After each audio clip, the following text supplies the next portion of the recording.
Hey guys, it's EJ with Blockpad, and today we're looking at inline functions.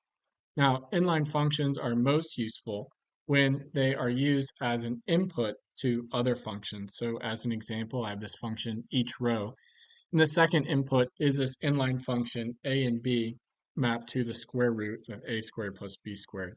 You can see that in the result. Now, first, we're going to cover defining an inline function. So to define an inline function, you're going to use this operator here, the equal sign and the greater than sign. Together, they make the maps to operator. So you would read this as x maps to x squared plus x.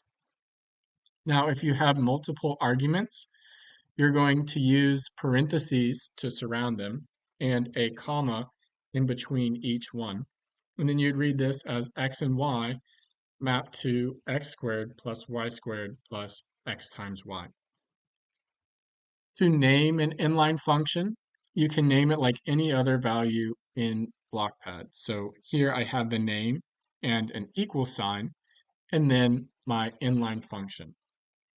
And after you've named it, you can use it in a formula just like a custom function. So here, vsphere, open parentheses, and then my input, and then that's going to be used as a custom function. Similarly, if you have a named one with multiple arguments, then you'll have multiple inputs, so 2 inches, 3 inches, and 4 inches, and then it's going to give you that result. I have some other examples here. Now I'm going to provide this file as an example file and give you a link to it. So I'm not going to get into all of these examples here, but they're there for you to check out in the example file. Now, moving on, like I said, you can use these inline functions as a custom function, as we've already talked about, so here and here. And I had this section here mostly because I think this is pretty interesting. Here I have a cell formula, and I just have the inline function without giving it a name. And then in this column, I'm referencing that cell, C1, and then I can use it as a custom function just as if it was a named custom function. Instead, I'm just using the name of the cell. So I think that's kind of an interesting insight to inline functions in that they're treated just like any other value in Blockpad, and you can reference them even with a cell reference. Now finally, inline functions as inputs to a function. There's a few different cases where you'll use this. So here I'm just going to cover a couple. And then I'm going to put a link in the description to our deep dive functions page. And there you'll find different functions that use inline functions as an input. And it'll explain to you how to use it in that context. So first I have here calculus. And in calculus, if I'm taking the derivative of a function, then I'm going to type that in as an inline function here. So x maps to x squared plus 3 times x. Note that I don't have to use the letter x though. I can use any combination of characters. So for example, I could say plant. I just need to use that in my definition. So for example, plant squared plus plant times x. And that's going to work as well. Oops. I didn't mean to say plant times x. I meant to say plant times 3, although plant times x does work, as you can see. I'm going to press Control Z to get back to my original. And then similarly here for integral, I have y maps to sine of y. Again, you can use any character or string of characters, and that's going to work. Next, I have the GoalSeek function. And for the first input, you're going to put in the function. Then your second input is what you want that function to result in. And then the answer to this function is going to be what value the argument will be that will give you that answer. So in this case, if x is 5, then your result ends up being 500.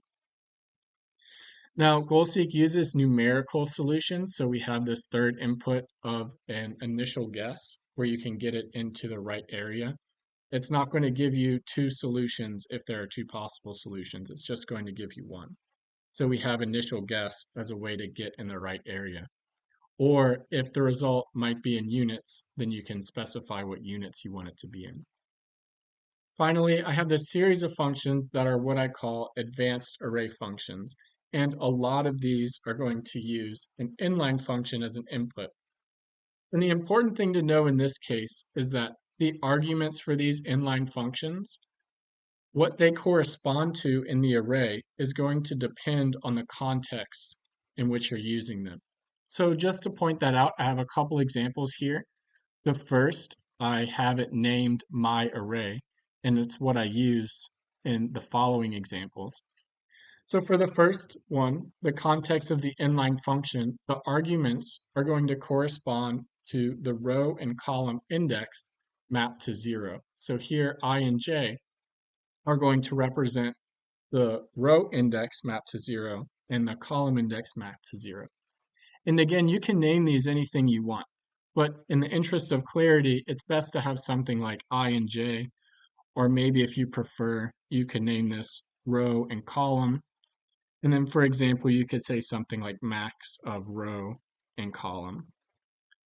Or you could just ignore column and just say, I want to know the row index. Or you could ignore both of them and say, I just want every single one to be 5. So there's different ways to use these inline functions. I'm going to press Control Z to get back to my original for these.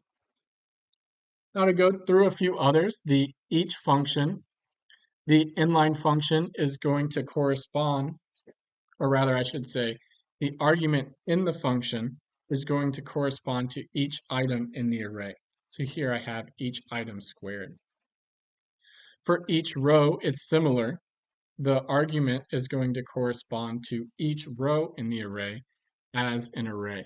So for example, if I get rid of max here and I say just return each row, then I get that row as an array. I'm going to press Control Z to leave it at max. Alternatively, you can provide multiple arguments, and these multiple arguments are going to correspond to the columns in that row. So here I have 0, 1, and 2. That's going to correspond to A, B, and C. Same thing, 1, 2, 3, 2, 3, 4. Those are going to correspond to A, B, and C.